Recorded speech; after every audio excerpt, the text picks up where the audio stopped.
Hi guys, कैसे लोग? बढ़िया क्लास। चलिए भाई, तो जेई का एग्जाम ओवर हो चुका है आपका। मतलब आपकी 22 थी, तो कल एग्जाम सबका अच्छा गया बुरा गया जैसा भी गया। सबसे बातचीत हुई और टेलीग्राम पे हमने बातचीत भी की काफ़ी।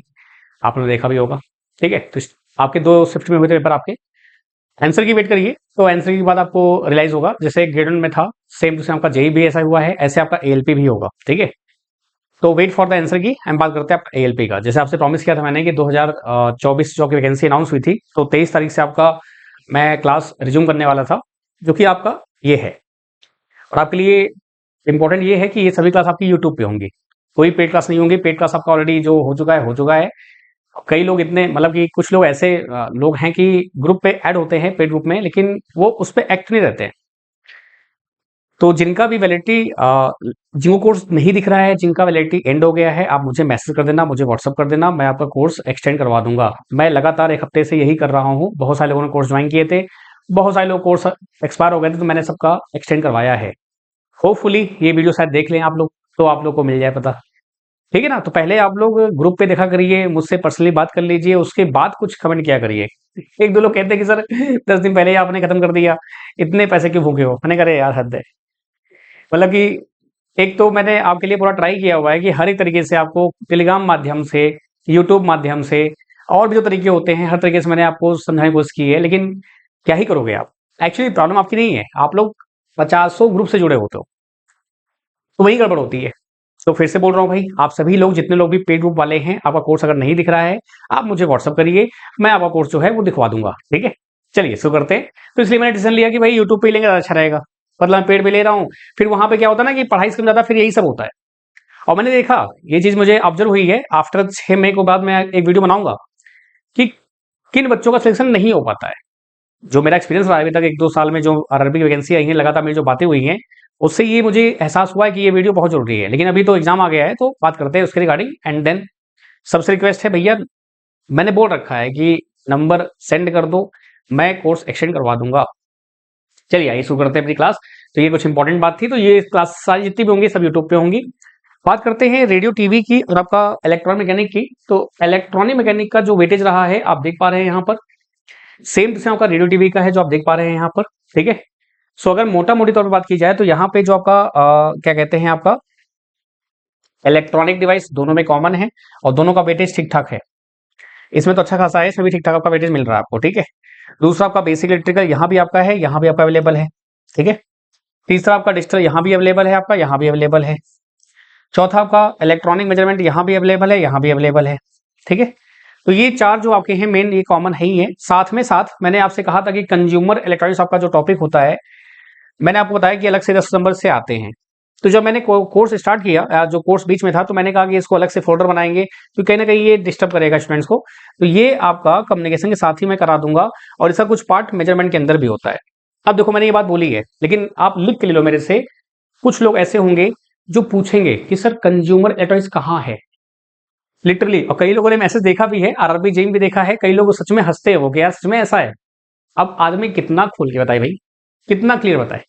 ठीक है, कोई बात नहीं, अपना काम है बताना, उनका काम है पूछना, दैट्स द पॉइंट। ठीक है, आइए। तो क्या बोला मैंने आपको, कंज्यूमर इलेक्ट्रॉनिक्स में आपको ज्यादा परेशान नहीं होना है। मैं फिर से बोल रहा हूं, और बात मान लीजिए नहीं मानोगे, फिर लास्ट में वही होगा कि अरे यार पढ़ा सब कुछ लेकिन आया कुछ नहीं। जानते हैं क्यों? क्योंकि आप रिवीजन नहीं करते हो। आप नए नए टॉपिक के लिए परेशान रहते हो कि मैं पीएचडी कर लूँ इस टॉपिक में, मेरा तब हो जाएगा।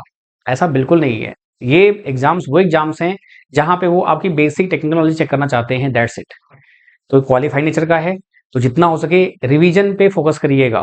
अननेसेसरी नए टॉपिक्स लेके नया करके कोई मतलब नहीं है। पार्ट ए इसका क्वालिफाइंग नहीं है, उससे बनेगी मेरिट, तो उस पर आप फोकस करिएगा अच्छे से, जितना उसमें नंबर आप खींच सकें। पार्ट बी आपका बस क्वालिफाइंग है। आप अननेसेसरी परेशान मत होइएगा कि 60 ले आऊं, 65 ले आऊं, नहीं। और टेस्ट सीरीज में नंबर कमा रहे हैं तो टेस्ट सीरीज देना छोड़ देना, एक हफ्ते टेस्ट सीरीज मत देना। जेई में बहुत लोगों ने दिया था, वो सामने उनकी नजर आया है।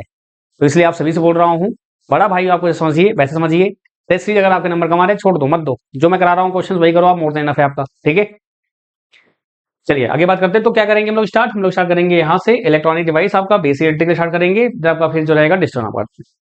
बाकी जो नए बैच आपके हैं वो 8 मई से स्टार्ट हो रहे हैं, तो जो नए स्टूडेंट वाले हैं वो परेशान ना हो। 8 मई के बाद 6 मई को आपका ये पेपर लास्ट होगा आपका। एएलपी वालों का कुछ लोग का 2 मई को है, कुछ लोग का 6 मई को है। तो इसलिए 6 मई तक ये जो रहेगा, उसके बाद आपका 8 मई से आपका क्लास स्टार्ट होंगी, नया बैच, नया सब कुछ नया रहेगा, परफेक्ट रहेगा, जबरदस्त रहेगा, ठीक है। तो बात करते हैं टाइम टेबल की। तो ये आपका टाइम टेबल है, आप देखेंगे तो यहाँ पे एडीसी अनलॉक का जो आज 23 तारीख आपकी है, तो मैंने 9 पीएम पे रखा हुआ है, तो स्टार्ट करेंगे हम लोग। इसके लिए 4 दिन दिए हुए हैं। अच्छा, क्रैश कोर्स कैसा होगा मैं बता दूं पहले आपको। क्रैश कोर्स में अगर आपको कुछ बेसिक पहले से पता है, यानी पी टाइप क्या होता है, एन टाइप क्या होता है, ये जस्ट लाइक रिवीजन है आपका। आप ये एक्सपेक्ट मत करना कि आपको बिल्कुल नहीं आता है और आप इसको कर लोगे तो हो जाएगा, लेकिन हाँ, अगर आपने थोड़ा बहुत पढ़ा है पहले से तो आपसे ये आराम से बन जाएगा। और एमसीक्यूज बहुत इंपॉर्टेंट हैं, उनको आप बिल्कुल भी मिस मत करना, उनको जरूर देख लेना। मैं फिर से बोल रहा हूँ, जरूर देख लेना।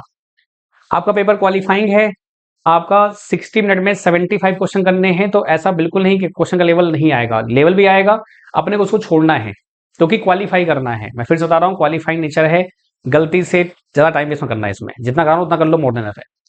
तो एडीसी लॉग मैंने 9 पीएम रखा हुआ है, फिर आपका मॉर्निंग में 11 एम रखा है, तो 2 क्लास आपकी रहेंगी डेली बेसिस पे, 11 और 9। अब ये टाइमिंग है, बाकी टाइमिंग थोड़ा बहुत वेरी अगर होगी तो आप लोग ग्रुप पे जुड़ जाना। जो ओपन ग्रुप है, ओपन चैनल आपका है, रत्नेश क्यूटे नाम से आपका डिस्प्ले हो रहा है ना, वहां आप जुड़ जाना। तो वहां पे आपको क्लास डेली बेसिस पे मैं आपको बताऊंगा कि क्लास रहेगी। वैसे तो टाइमिंग रखूंगा मैं 11 और 9 रखूंगा कि फिक्स रहेगी, अन्य अगर मान लीजिए कभी कुछ ऐसा हुआ, लाइट चली गई या कुछ और दिक्कतें आ गई, तो फिर वो टाइमिंग आपको पता है, दैट्स वाई वो चीजें की जाती है, ठीक है। आवर्स कितने होंगे वो पता नहीं मेरे को, वो 2 घंटे भी होगा, 3 घंटे भी होगा, इट डिपेंड्स, यानी कि जब मुझे लगेगा कि हाँ मैंने काफी अच्छा कंटेंट दे दिया है आपको आपके एग्जाम के पॉइंट ऑफ व्यू से, तभी क्लास ओवर हो जाएगी। ये दोनों ही क्लास आपकी यूट्यूब पे होंगी, कोई ऐप पे क्लास नहीं होगी। ऐप पे क्लास जो होनी थी हो चुकी है, जितने भी ऐप के स्टूडेंट्स हैं वो यूट्यूब को फॉलो कर सकते हैं, मैं उनको ग्रुप पे डालता रहूंगा मैसेज जो भी रहेगा, ठीक है।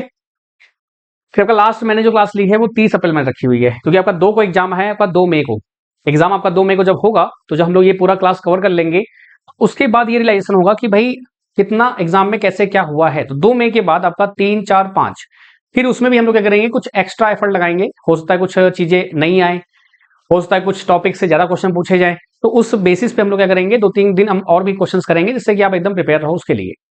अब कई लोग यहाँ पे देख रहे हैं सर मेजरमेंट के लिए आपने 1 दिन दिया हुआ है, इसके लिए आपने ऐसा दिया हुआ है, तो देखो ये बस एक वो है, लाइव क्लासेस हैं, रिकॉर्डेड क्लास नहीं है कि रिकॉर्डेड क्लास मेरे पास पहले से अवेलेबल है, मैंने रिकॉर्ड कर दिया, फिर आपको मैंने पूरा डिटेल टाइम टेबल दे दिया।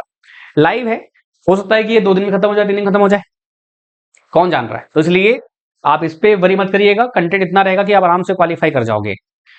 बाकी जिनको मैराथन देखनी हो, मैराथन मैंने करा रखी है, ऑलरेडी अवेलेबल है, पीडीएफ मैंने डाल रखी है टेलीग्राम पे, मैंने बकायदा उसका दे भी रखा है। तो मैराथन्स के जो क्वेश्चंस रहेंगे वो इसमें इंक्लूड रहेंगे, ये मत सोचना कि यहाँ कुछ नया रहेगा, इंक्लूड रहेंगे। ये जैसा आपका रिवीजन है, क्योंकि मैंने देखा है कई लोग खुद से नहीं पढ़ पाते हैं, तो लास्ट में जो रिवीजन का एक माहौल होता है उसमें आप बहुत अच्छा कर पाते हो, तो ये आपका एक टाइप से रिवीजन मैं कराऊंगा आपको, ठीक है। गॉट इट, बहुत बढ़िया भाई। तो ये आपका टाइम टेबल है, इसको आप देख लीजिएगा। अच्छा, मार्क्स का जो वेरिएशन है, मैंने आपको पहले भी कहा था, ग्रेड 1 मैंने कहा था आपसे, जेई मैंने आपसे कहा था, और मैं आपको एलपी भी कह रहा हूं कि यहाँ पे कुछ टॉपिक से क्वेश्चन बहुत ज्यादा आरआरबी पूछ लेती है। अगर आप देखो ध्यान से यहाँ पर, तो 34 नंबर आपके पूछे गए थे शिफ्ट 1 में, 27 शिफ्ट 2 में, 17 शिफ्ट 3 में, देख रहे हो वेरी कितना कर रहा है। सेम टू सेम ऐसे मैंने ग्रेड में बताया था, और ग्रेड में मैंने एनालिसिस भी किया था, और आपका वीडियो वो अवेलेबल है, आप देख लेना, वीडियो अवेलेबल है यूट्यूब पे ही, आप उसको देख लेना। सेम ऐसे मैंने जेई में बोला था, अब सेम ऐसे एलपी में बोल रहा हूं, और सेम ऐसे आप गलती करेंगे, ठीक है। तो बेटर ये है कि आप अपने अंदर इंप्रूवमेंट लाइए, रदर देन कि आप दूसरे पे थोपिए उस चीज को, ठीक है। जो लोग ये कर रहे हैं मैं उनकी बात कर रहा हूँ। प्लीज, आप लोग का फ्यूचर का सवाल है, हमारा और किसी और कुछ नहीं जाने वाला है। दिक्कत आपको होगी, इस बेटर की अपने अंदर इंप्रूवमेंट लाइए और देखिए कि आप क्या कर रहे हैं। मैंने आपको फिर से कहा था कि जो क्वेश्चन मैं कराऊंगा, याद रखिएगा, आराम से आप क्वालिफाई हो जाएंगे। तो देखो वेरिएशन देख रहे हैं आप, और ये सारे टॉपिक कवर करेंगे। मैं फिर से बोल रहा हूँ, ये टॉपिक ऐसे हैं जो आते ही आते हैं, ये टॉपिक ऐसे हैं जो कभी कभी आते हैं, ये आते भी हैं नहीं भी आते हैं। जैसे अभी जेई में हाल ही में मैंने सुना है, वो अभी आंसर की आया नहीं, तो इसलिए मैं उसमें कमेंट नहीं कर सकता। आंसर की आ जाए तो मैं आपको बताऊंगा कि टॉपिक कौन से पिछली बार नहीं थे, इस बार कितने पूछे गए थे। तो वैसे यहाँ पे भी है, ये तो हमेशा आएंगे, ये ऐसे टॉपिक हैं, अगर ये नहीं आएगा तो फिर इलेक्ट्रॉनिक्स का कोई वजूद नहीं है, फिर तो बेकार है। तो इसमें आपकी कमांड ऐसी होनी चाहिए कि अगर यहां से क्वेश्चन आए तो आप बिल्कुल भी छोड़ो ना। ये क्वेश्चन ऐसे हैं जहां से अगर आया नहीं आया डजंट मैटर, हम इस पर प्रैक्टिस करेंगे, हमने प्रैक्टिस की भी है, हम और भी कर लेंगे। लेकिन हमारे लिए इंपॉर्टेंट ये वाले टॉपिक आता है जिससे आपके हमेशा क्वेश्चन बनते ही बनते हैं। आई बात समझ में। आगे बात करते हैं, आपका बेसिक इलेक्ट्रिकल देखो वेरिएशन कितना हो रहा है, 11, 15, 23। अब देखो ध्यान से, यहाँ पे 34 है, यहाँ पे 11 है, यहाँ 27 है, यहाँ 15 है, यहाँ 17 है, यहाँ 23 है, देख रहे लेवल आप। अल्टीमेटली आपको मैनेज करना है। बात करता हूं मैं यहाँ पर, ये जो है यहाँ तक बहुत इंपॉर्टेंट है, वेरी वेरी मोस्ट इंपॉर्टेंट। यहाँ पे जो ये है, ये अगर नहीं भी करते तो कोई इशू नहीं है उससे, तकलीफ इससे नहीं है। तो जानते हो क्या दिक्कत है, 75 से 80% जो कि जिनका सिलेक्शन नहीं होता है किसी कारण से, वो यही करते हैं, क्या करते हैं, यहां पे कमांड नहीं है, यहां पीछे पड़ रहते हैं कि अरे अरे ऐसे कैसे नहीं होगा, हमने पैसा दिया है, सर को क्लास लेनी है, मैं पढ़ूं पढ़ूं क्या मतलब है, मेरा हो चाहे ना हो क्या फर्क पड़ता है। अगर इस मेंटेलिटी से आप हो तो क्लास छोड़ देना, आप कहीं और देख लेना। अगर आपको सिलेक्शन चाहिए तो आपको थोड़ा सा अपना मेंटल लेवल सही करना पड़ेगा, तब जाके आप सिलेक्शन ले पाएंगे। कि भाई ये इंपॉर्टेंट है, ये बहुत ज्यादा इंपॉर्टेंट है, इसको मिस बिल्कुल नहीं करना है, ये लेस इंपॉर्टेंट है। अब इससे क्वेश्चन क्या नहीं आएंगे, आएंगे, बिल्कुल आएंगे यार, मैं क्या बोल रहा हूं, 75 क्वेश्चन आने वाले हैं भाई साहब। 75 से मैं आपको कह रहा हूं कि आपको 40 नंबर करने हैं, तो 35 क्वेश्चन ऐसे होंगे जो आपसे नहीं बनेंगे। भैया 50% तो आप ले आओगे तो मोर देन इनफ है, वहां तो 27 ही बोल रहे भाई साहब वो तो भैया लेवल समझो आप लोग, नहीं तो कोई मतलब बनेगा नहीं, फिर हाथ मलते रह जाओगे, कोई फायदा नहीं होगा उसका। ठीक है, चलिए आगे बढ़ते हैं, बात करते हैं। फिर यहां पे आते हैं, ये आपका देखिए 4 मार्क्स, 7 मार्क्स, 21 मार्क्स, देख लो भाई साहब, ये लेवल है। सेम टू सेम ग्रेड का ऐसे ही हुआ था, डिजिटल दो तीन सेट में दिखाई नहीं, एक सेट में भर के आ गया था 4-5 क्वेश्चन। तो कुछ ऐसा यहां भी देखो, तो किसको छोड़ो किसको पकड़ोगे आप। यहां पे याद रखना, अगर आपको के मैप नहीं आ रहा है कोई बात नहीं, छोड़ दो। सिक्वेंशियल में आपका जो एस आर फीफा की वर्किंग है छोड़ दो, वर्किंग नहीं समझनी है, आप सिर्फ टेबल याद रखो कि एस आर अगर 0-0 है तो क्या होगा, 0-1 है तो क्या होगा, 1-0 है तो क्या होगा। बाकी मैं सब्जेक्ट इसको बताऊंगा अभी, ठीक है, नहीं तो वीडियो लंबी हो जाएगी। फिर आपका आता है कम्युनिकेशन 5-8-7, ये इलेक्ट्रॉनिक मैकेनिक का बता रहा हूं मैं, ये जो नंबरिंग मैंने की हुई है ये इलेक्ट्रॉनिक मैकेनिक की है। रेडियो टीवी में इसका वेटेज थोड़ा ज्यादा होता है आपका। ठीक है, आगे बात करते हैं आपका डिस्टेंस मेजरमेंट आपका जो रहा ये, तो ये जो आप पढ़ते हैं एलसीडी एलईडी टीवी पढ़ते हैं आप, डिजिटल डिस्प्ले डिवाइस पढ़ते हैं आप, ये सब कंज्यूमर में ही आ जाता है। तो कंज्यूमर आपका जो होता है वो कम्युनिकेशन और मेजरमेंट आपका मिक्सअप रहता है। ठीक है, वो अलग से नहीं रहेगा, मैं आपको उसी में बता दूंगा कि ये कंज्यूमर का पार्ट है, आप इसको पढ़ लीजिए, that is more than enough आपका। और ये मत बताना कि सर ज्यादा इससे क्वेश्चन आए थे, इससे कम आए थे, मैं फिर से बोल रहा हूँ, ज्ञान देने से अच्छा है कि आप अपने काम करिए। मैं उनकी बात कर रहा हूँ जो ज्ञान देने की कोशिश करते हैं, इसलिए ठीक है, मत दीजिए, कोई फायदा नहीं उससे। मैं तभी ज्ञान लेता हूं जब आप लोग एकदम परफेक्ट होते हो। मैं उन स्टूडेंट से बहुत प्यार करता हूं जो अपना काम बहुत अच्छे से करते हैं। अगर आपने इन टॉपिक्स को अच्छे से कर रखा है, अगर आपने इन टॉपिक्स को अच्छे से कर रखा है, इन टॉपिक को अच्छे से कर रखा है, तो आपके ज्ञान का मोस्ट वेलकम है। मैं बहुत बदमाश भी हूँ, आप लगता होगा ना कि सर बहुत हंसमुख टाइप के हैं, यूट्यूब पे बड़े हंसते रहते हैं, पेड क्लास में पूछिए लोगों से, मैं कॉल करके उनसे क्वेश्चन पूछ लेता हूँ। भले आप 30 साल के हो, 32 साल के हो, 40 साल के हो, इट डजंट मैटर। मैटर ये करता है कि तरीका वही है सिलेक्शन का, जो क्लास 12th में आपने लिया था, जो क्लास 10th में आपने लिया था, जो आपने तैयारी की थी तब लिया था। उम्र बढ़ने से तरीके चेंज नहीं होते हैं, तरीके वही रहते हैं, आपको वही फॉलो करना पड़ेगा, तभी जाके आपका सेशन होगा। Revision is the key of success, revision बहुत जरूरी है, रिवीजन नहीं करेंगे आप, मैं लिख के दे रहा हूं, आपका नहीं होगा। सॉरी फॉर दैट वर्ड कि ये नहीं होगा, बड़ा बड़ा ही हार्ड है, लेकिन तकलीफ होती है, लेकिन मजबूरी है, क्या करें आप, क्योंकि मानते हैं नहीं लोग बाग, आरआरबी में ही कांड हुआ है, जीवन में ही कांड हुआ था, अब एलपी बचा हुआ है, तो इसलिए एलपी को एकदम जम के लग जाओ। अगर हम अब प्रयास कर रहे हैं आपके लिए तो आप भी प्रयास करिए, ज्यादा जरूरी रहेगा ये।